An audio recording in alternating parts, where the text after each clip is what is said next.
¿Hasta qué punto el deseo de lucro puede despojar a una persona de su identidad?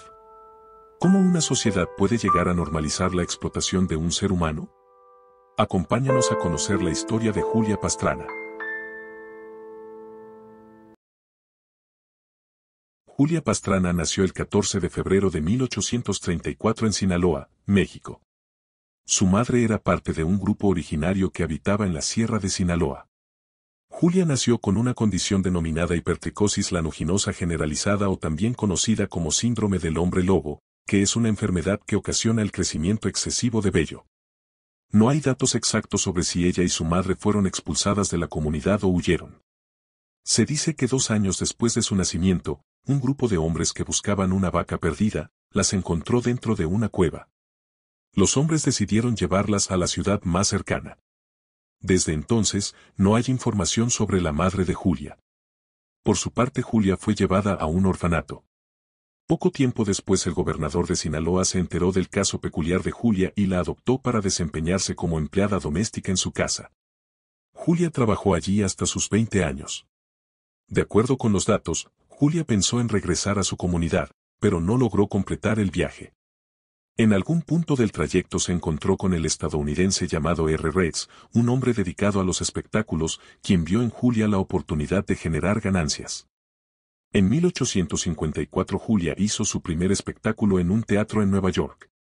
Su baja estatura de 1.35 metros, su irregular doble hilera de dientes y la hipertricosis la convirtieron en una curiosidad humana del siglo XIX. Los titulares la anunciaban como la mujer osa de las tierras salvajes de México o la mujer simio. Tal fue el interés que Julia despertó en la sociedad que el médico Alexander B. Matt la examinó en privado y concluyó que Julia era mitad humana y mitad orangután. Desde luego, esto era completamente absurdo.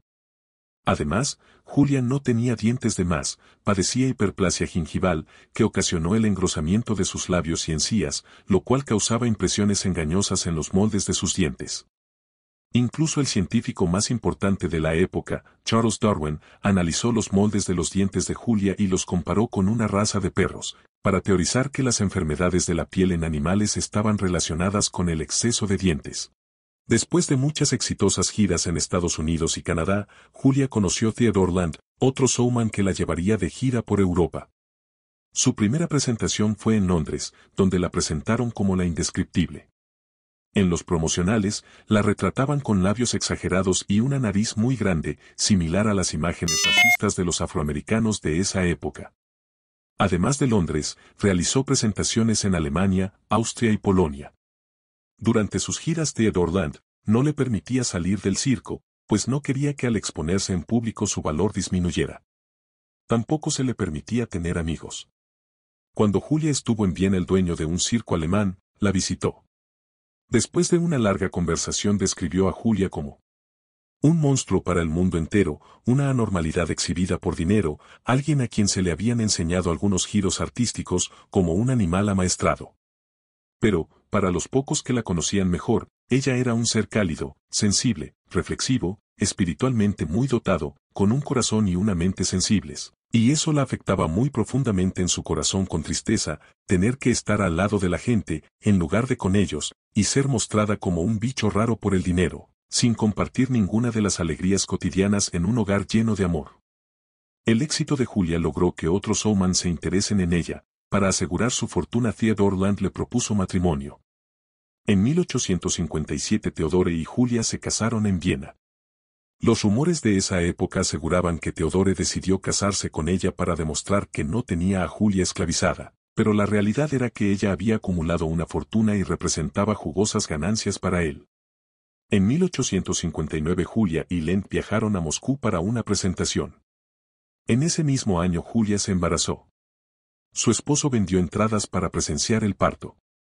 El parto ocurrió en marzo de 1860, dio a luz a un bebé con la misma condición que ella. El niño solo vivió 35 horas y Julia falleció 5 días después, a los 26 años. La causa oficial de su muerte fue inflamación del peritoneo alrededor del útero. El plan de Land para asegurar su inversión mediante el casamiento con Julia parecía haber fracasado, sin embargo, encontró la forma para seguir lucrando con ella. Lent conoció al profesor Sokolov de la Universidad de Moscú, un experto en embalsamamiento y era pionero en una técnica que usaba la momificación con la taxidermia. Lent y Sokolov llegaron a un acuerdo, donde este último compraría los cuerpos de Julia y el bebé para embalsamarlos y exhibirlos en el Instituto Anatómico de la Universidad con fines científicos. Se sabe que el proceso de preservación duró alrededor de 6 meses. La exhibición post-mortem de Julia y su bebé continuó atrayendo la atención del público, entonces Lent reclamó los cuerpos. Intentó organizar un espectáculo en Moscú, pero las autoridades del país no se lo permitieron. Así fue como Julia y su bebé comenzaron una gira post-mortem por Europa. Años más tarde, Lent se enteró que en Alemania había una mujer llamada Marie Bartle que tenía la misma condición que Julia. Lent se casó con ella y la incluyó dentro de su espectáculo. La presentó con el nombre de Senora Pastrana, la hermanita de Julia. En los espectáculos Marie bailaba y cantaba, mientras los cuerpos embalsamados de Julia y su hijo permanecían expuestos como parte de la escenografía. Años después, en 1880, Lent y Marie se retiraron del espectáculo y se mudaron a San Petersburgo. Poco tiempo después Lent desarrolló problemas de salud mental y Marie lo internó en un manicomio, donde falleció al poco tiempo. Se sabe que Marie vendió los cuerpos embalsamados de Julia y el bebé, para posteriormente regresar a Alemania. En cuanto a Julia y su bebé, por décadas continuaron siendo exhibidos en parques de atracciones, museos y cámaras del horror por toda Europa. En ese periodo Julia y el bebé pertenecieron a diferentes personas. En 1921 un hombre llamado Haakon Lund, quien era el gerente de un carnaval en Noruega, compró los cuerpos a un estadounidense que residía en Berlín. Haakon Lund los incluyó a una colección de 8.000 artículos de objetos extraños y realizó una gira por Noruega, bajo el lema Humanidad, conócete a ti mismo. Con el estallido de la Segunda Guerra Mundial, los cuerpos estuvieron a punto de ser destruidos, ya que para los nazis la exhibición de Haakon Lund resultaba desagradable y ordenaron acabar con ella. Por fortuna, Lund logró resguardar los cuerpos hasta 1970, cuando intentó reabrir sus giras. Sin embargo, para entonces, la percepción del público sobre el exhibicionismo de rarezas humanas había cambiado, y la sociedad comenzó a rechazar este tipo de espectáculos. Esto marcó el fin del negocio para Haakon Lund. Los cuerpos fueron almacenados cerca de Oslo en 1973. Unos años más tarde, en 1976, un grupo de adolescentes irrumpió en la bodega y al confundirlos con maniquíes, los dañó. El cuerpo de Julia perdió un brazo, mientras que el de su hijo sufrió daños irreparables. Se dice que las ratas lo devoraron. Con el tiempo, Julia Pastrana se convirtió en parte del debate público en Noruega. En 1990, surgieron discusiones sobre si debía permanecer en el Instituto de Medicina Forense de Oslo o recibir sepultura. Finalmente, en 1997, el Ministerio de Iglesia, Educación e Investigación de Noruega ordenó su traslado al Instituto de Ciencias Médicas Básicas de la Universidad de Oslo. En 2005, la artista Laura Andersen Barbata, quien realizaba una residencia en Oslo, solicitó la repatriación de los restos de Julia a México, pero la petición fue rechazada. No fue sino hasta 2008, tras múltiples solicitudes y una creciente atención mediática, que el Comité Nacional para la Evaluación de la Investigación sobre Restos Humanos de Noruega le permitió exponer su caso ante la universidad.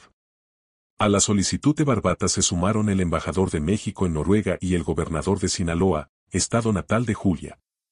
Finalmente, en febrero de 2013, los restos de Julia Pastrana regresaron a México en un ataúd blanco cubierto de flores. 153 años después de su fallecimiento, fue sepultada en el panteón local de Sinaloa de Leiva. En su lápida se lee: aquí yace una verdadera artista sinaloense, reconocida por su trayectoria a nivel internacional. Repatriada de Oslo, Noruega, a Sinaloa, México. Fue sepultada el 13 de febrero de 2013. Julia, descansa en paz. Su repatriación a México más de un siglo después de su fallecimiento simboliza un acto de justicia tardía. La historia de Julia Pastrana nos invita a reflexionar sobre el respeto y la compasión, y a mirar el pasado con ojos críticos para construir un futuro más empático y justo. Gracias por llegar al final del video.